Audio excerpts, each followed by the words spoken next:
அனைவருக்கும் வணக்கம். இந்த பதிவில் நம்ம என்ன பார்க்க போகிறோம் அப்படின்னா, அட்சய திருதி அன்று பார்த்தீங்கன்னா நிறைய பேருக்கு நகை வாங்கினோம் அப்படின்னா நகை பெருகிக்கிட்டே இருக்கும் அப்படிங்கிற அந்த எண்ணம் அதிகமாக இருக்கிறதுனால நிறைய பேர் ஒரு சில தவறுகள் பண்ணுவாங்க.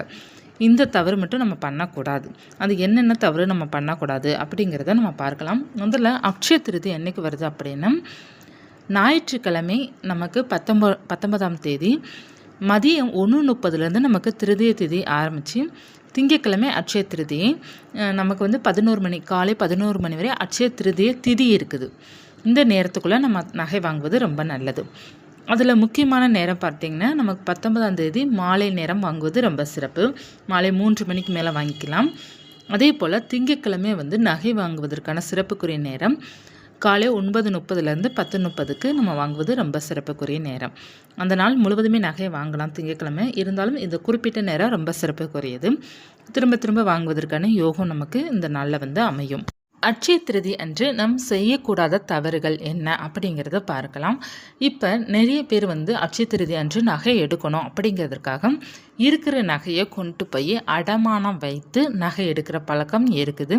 அந்த மிஸ்டேக் மட்டும் தயவு செய்து பண்ணாதீங்க. அட்சய திருதி அப்படிங்கிறது நமக்கு பெருக்கி கொடுக்கறது.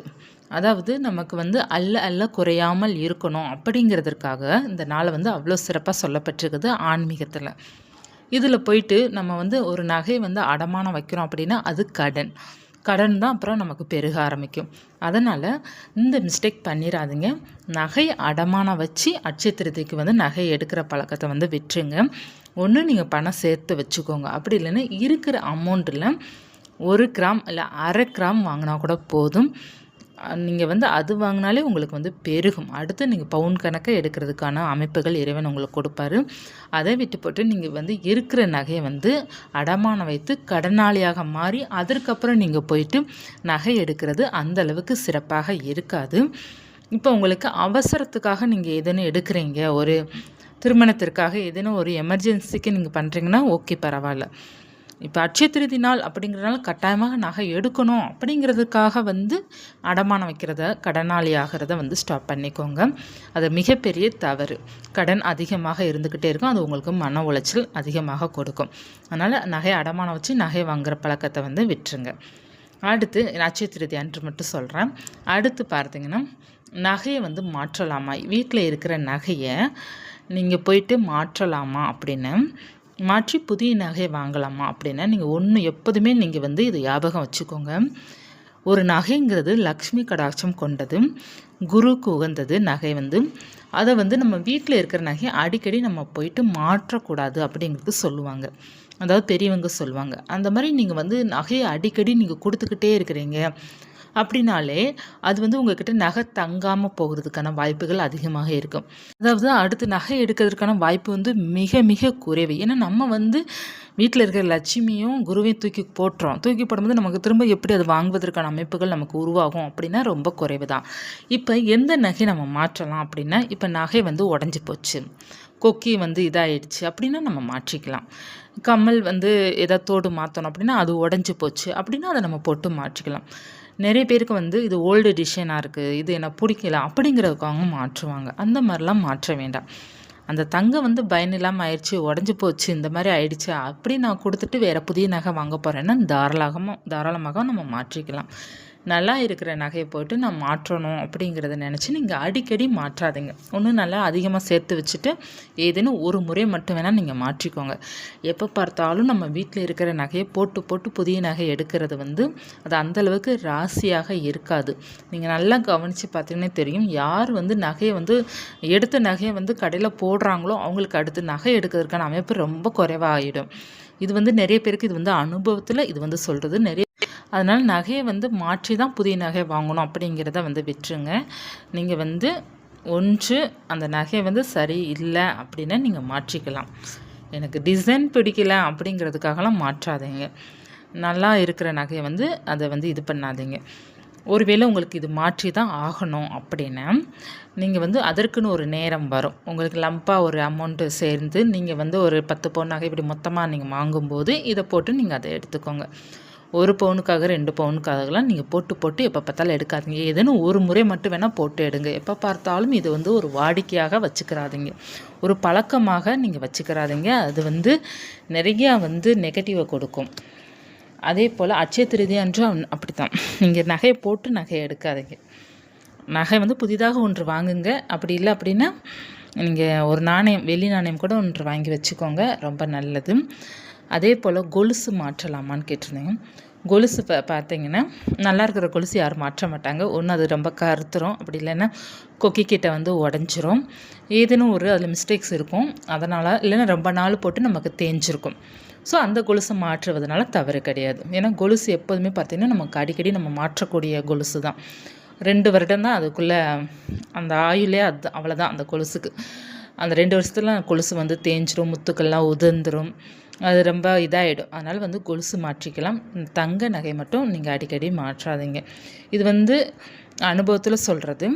அதுக்கப்புறம் உங்களுடைய தனிப்பட்ட விருப்பம் தான். ஏன்னா அக்ஷய திருதிக்கு இந்த தவறுகள்லாம் பண்ணுவாங்க, பண்ணுவதற்கான முயற்சிகள் எடுப்பாங்க.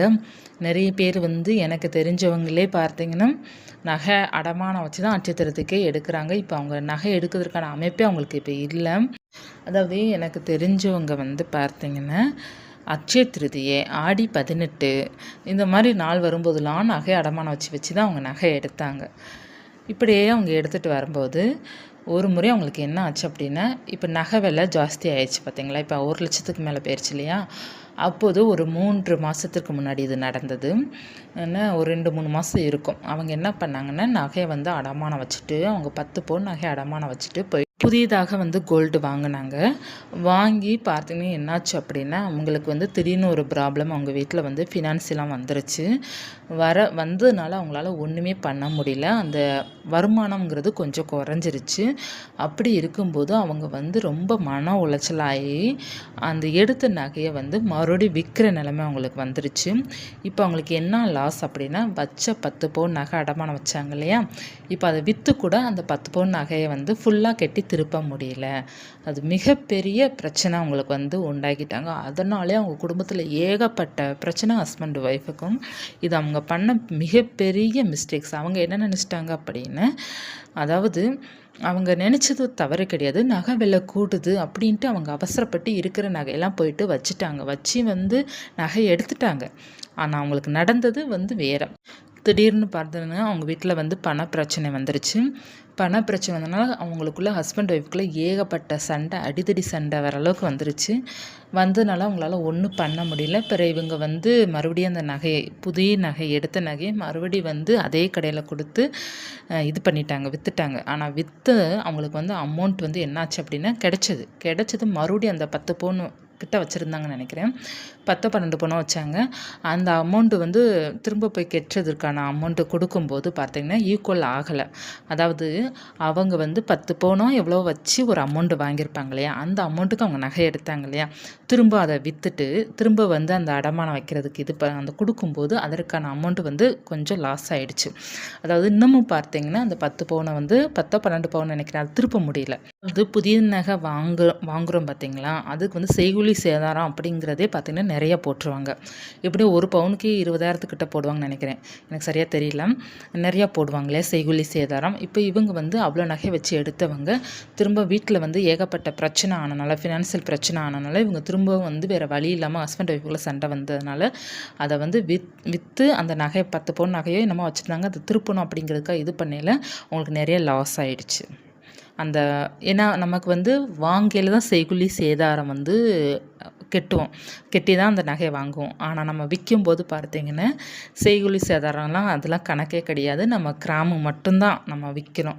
அந்த கிராமுக்கு வந்து இப்போ எக்ஸாம்பிளுக்கு சொல்கிறேன், இப்போ 12,000 என்னமோ போய்கிட்டு இருக்கா, 15,000 என்னமோ போய்கிட்டு இருக்கு அப்படின்னா நமக்கு வந்து விற்கும்போது 13,000 14,000 தான் வாங்குவாங்க. அதில் நமக்கு அதிலே ஒரு கிராமுக்கு 1,000 ரூபாய் 1,500 வந்து லாஸ் ஆயிரும். அதாவது நம்ம வந்து இன்றைக்கே எடுத்து இன்றைக்கே விற்றாலும் பார்த்தோன்னா விற்கிற நகைக்கு ஒரு அமௌண்ட் இருக்கும், வாங்குகிற நகைக்கு ஒரு அமௌண்ட் இருக்கும். அந்த மாதிரி இவங்களுக்கு ஏகப்பட்ட பிரச்சனை. இவங்க பண்ண மிஸ்டேக்ஸு அதை நான் உங்ககிட்ட சொல்லிடுறேன்.